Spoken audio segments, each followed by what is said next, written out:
नमस्कार मंडळी. अगदी मन भारावून टाकणारी माहिती आजच्या व्हिडिओमध्ये मी तुम्हाला देत आहे. मोहटा देवी अशी प्रकटली ती मोहटा देवी, अगदी तुम्ही सुद्धा स्तब्ध व्हाल. एक गाय एक ठिकाणी शांतपणे रवंथ करत थांबलेली होती आणि त्या गायीच्या स्तनांमधून दूध पाजरत होतं. अक्षरशः मंडळी, ही सत्य घटना, ही सत्य स्टोरी ऐकल्यानंतर तुमचं सुद्धा भान हरपून जाईल. अशी प्रकटली ती मोहटा देवी.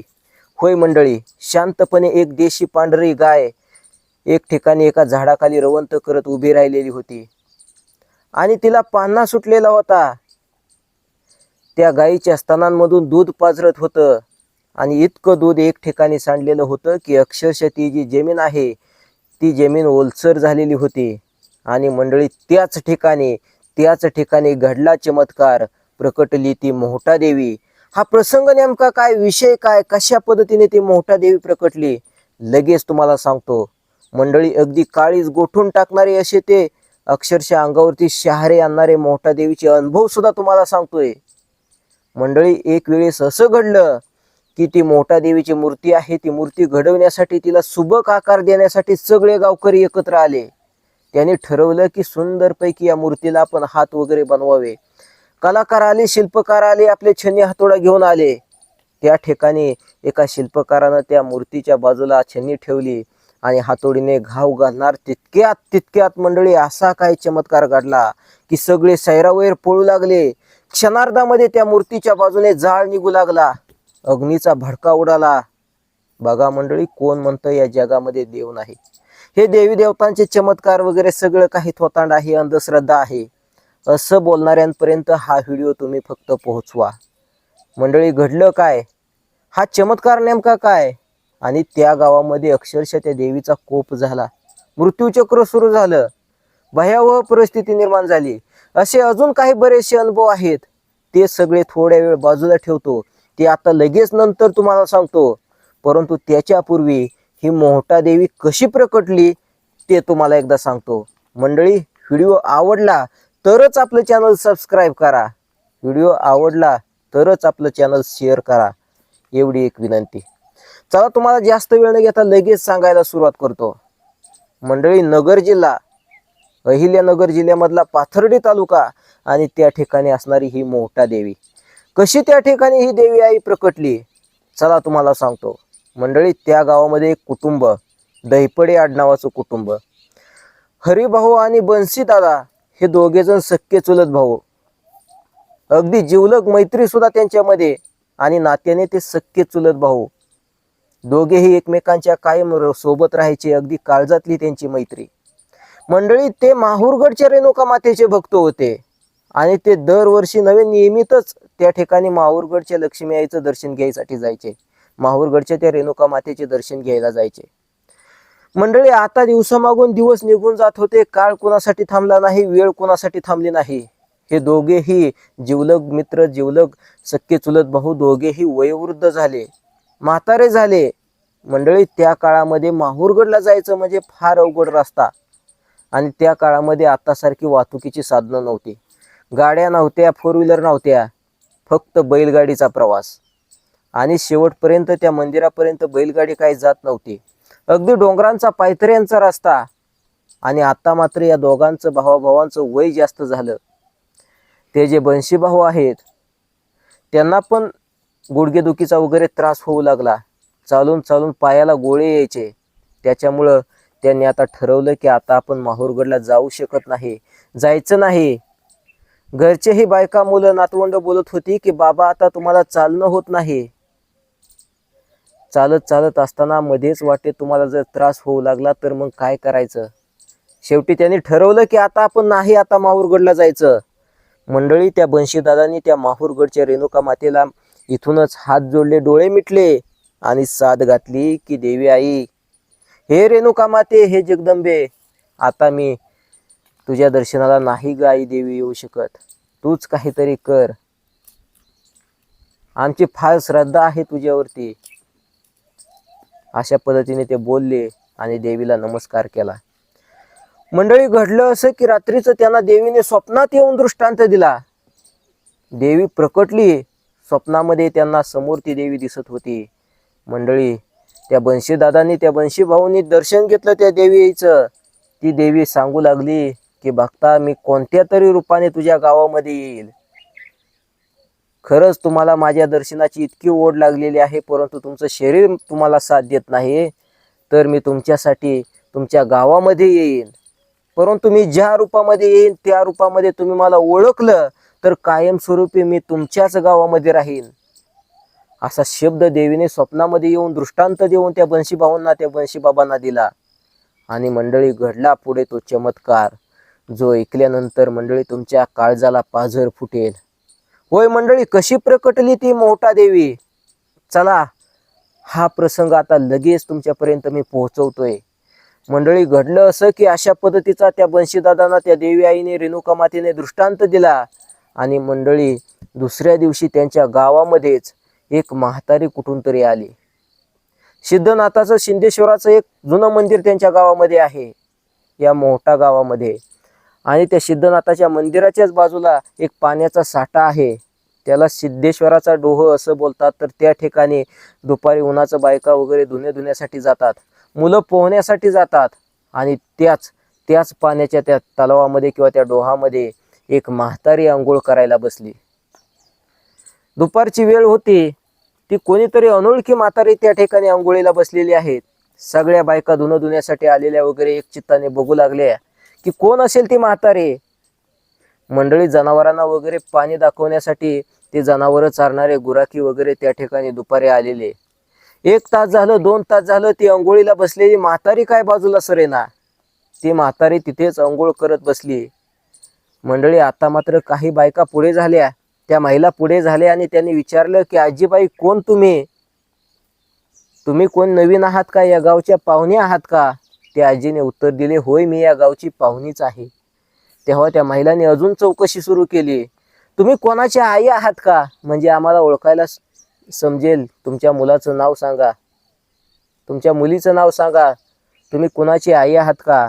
तेव्हा मंडळी ती म्हातारी जे काही बोलली ते ऐकल्यानंतर मात्र सगळेजण हसू लागले. ती म्हातारी बोलली की पोरी हो, मी अख्ख्या जगाची आई आहे. ही सगळी जगामधली सगळी माझीच लेकरं आहेत. मी या अख्ख्या जगाची आई आहे, अशी ती भोळी बाबडी दिसणारी म्हातारी बोलली. आणि ही लहान मुलं वगैरे हसू लागली. काही महिला बोलल्या की वेडी आहे ती म्हातारी, वेड लागलेला आहे त्या म्हातारीला आणि त्याच्यामुळे अशी पाण्यामध्ये येऊन बसलेली आहे. आणि बघा ना काय वेड्यासारखं बोलते की अख्ख्या जगाची आई आहे म्हणे. मंडळी घडलं असं की त्याच वेळी हे जे दहिपडे कुटुंब आहेत, हे जे बंशीबाबा आहेत, ह्यांची मात्र गोठ्यामधली गाय सुटून गेली. पांढऱ्या रंगाची पांढरी सफेद ती खिल्लार गाय, ती गाय सुटून गेली. आता ती गाय शोधण्यासाठी हे बंशीबाबा मात्र इकडे तिकडे सैरावैर बघू लागले. अख्खं माळरान त्यांनी पालतं घातलं, सगळीकडे बघितलं. शेवटी त्यांना वाटलं की आपली गाय पाण्याच्या त्या सिद्धनाथाच्या डोहामध्ये पाणी प्यायला गेलेली असेल, म्हणून ते तिकडे गेले. बघितलं तर तिकडेही गाय नाही, परंतु समोर एक दृश्य त्यांना दिसलं की त्या ठिकाणी कोणीतरी एक भोळसर वयस्कर अशी म्हातारी बसलेली होती. आजूबाजूने लहानगी लेकरं होती, महिला होत्या. आणि त्या महिला काहीतरी त्या बाईला विचारत होत्या, त्या म्हाताऱ्या आजीबाईला विचारत होत्या. हे जे बंशीदादा आहेत हे थोडेसे पुढे झाले आणि पुढे जात असतानाच धुणाऱ्या एका महिलेला त्यांनी विचारलं, काय हो वहिनी, कोण आहे ती म्हातारी? तेव्हा ती महिला बोलली की बघा ना भाऊजी, कोणीतरी वेळसर म्हातारी तिथं आली आहे. तिला विचारलं तुझ्या मुलांची नावं काय आहेत, तू कुणाची आई आहे? तर ती म्हातारी बोलते की मी अख्ख्या जगाची आई आहे. आणि मंडळी हे ऐकताच त्या बंशीदादांच्या डोक्यामध्ये लख प्रकाश पडला. त्यांना एक गोष्ट कळून चुकली की माहूरगडची रेणुका माता माझ्या स्वप्नामध्ये येऊन बोलली होती की बघता मी कोणत्या तरी रूपाने तुमच्या गावामध्ये येईन, फक्त त्यावेळी तुम्ही मला ओळखलत तर मी कायमस्वरूपी तुमच्या गावामध्येच राहीन. बघा मंडळी, त्या बंशीदादांच्या मनामध्ये पाल चुकली शंकेची की हीच तर ती रेणुका माता नव्हे, हीच आहे ती रेणुका माता. ते थोडेसे पुढे झाले, बघितलं आणि अक्षरशः मंडळी त्या बंशीभाऊंच्या अंतर्मनाला जाणीव झाली की ही म्हातारी म्हणजेच ती रेणुका माता आहे. मला दर्शन देण्यासाठीच ही देवी आई या वयोवृद्ध म्हातारीचं रूप घेऊन इथं अवतरली. बंशीदादा तडकन पुढे गेले, त्या म्हातारीच्या चरणावरती डोकं ठेकवलं आणि बोलले की आई, आई रेणुका माते, मी तुला ओळखलंय, तूच आहे जगदंबा, तूच माझी ती माहूरगडची रेणुका माता. आता मी तुला ओळखलंय, तो आता इथंच राहायचं.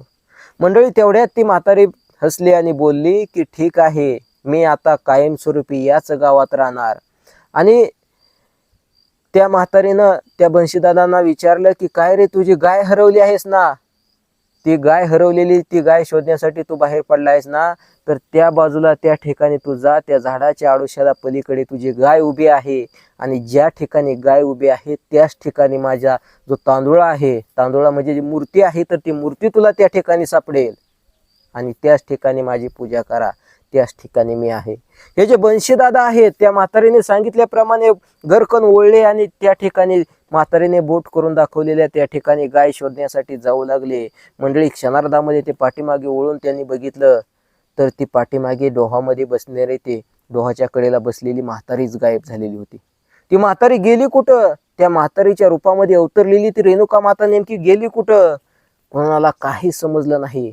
जागीच ती म्हातारी जागीच चमत्कार झाल्याप्रमाणे गायब झाली. आता हे जे बंशीदादा आहेत आणि अजून जी लोक सोबत होती, तर ती त्या ठिकाणी गेली ती गाय शोधायला. तर त्या झाडाच्या आळोश्याला रवंत करत शांत पद्धतीने ती पांढरी देशी गाय उभा राहिलेली होती. आणि मंडळी, त्या गायीनं पान्हा सोडलेला होता. गायीच्या सडांमधून, त्या स्तनांमधून दूध पाजरत होतं. आणि इतक्या वेळ ते दूध त्या ठिकाणी पाजरलेलं होतं की त्या गायीच्या त्या दोन्ही पायांच्या मध्ये, त्या ठिकाणी ज्या ठिकाणी कास असते गायीचे, तर त्या काशीच्या खाली बरोबर त्या स्तनांमधून दूध पाजरून पाजरून जमीन ओली झालेली होती. ओलावा त्या ठिकाणी झालेला होता, माती भिजलेली होती. आणि मंडळी, तिथे त्याने बघितलं तर कुठे देवीची मूर्ती दिसत नाही, तांदूळा दिसत नाही. त्यांना अशी एक गोष्ट कळून चुकली की गायीने या ठिकाणी पान्हा सोडलाय, या ठिकाणी ही माती सगळी ओलसर झाली आहे, याच ठिकाणी त्या आईचा, देवी आईचा, रेणुका मातेचा तांदूळा असेल, मूर्ती असेल. आणि याचमुळे या गायीनं या दुधाचा अभिषेक त्याला घातलाय. मंडळी, घडलं असं की त्या बंशीदादांनी सांगितलं पोरांना, पोराहो फावडं घेऊन या रे, टिकाव फावडं घेऊन या, इथं आपण उकरून बघूयात. मंडळी, मुलं लगेच गेली पळत, खोऱ्या टिकाव आणला, ते फावडं आणलं. आणि ज्या ठिकाणी गायीनं पान्हा सोडलेला होता, ज्या ठिकाणी त्या गायीच्या स्तनांमधून दूध जमिनीवरती पडलेलं होतं, त्या ठिकाणी त्याने उकरायला सुरुवात केली.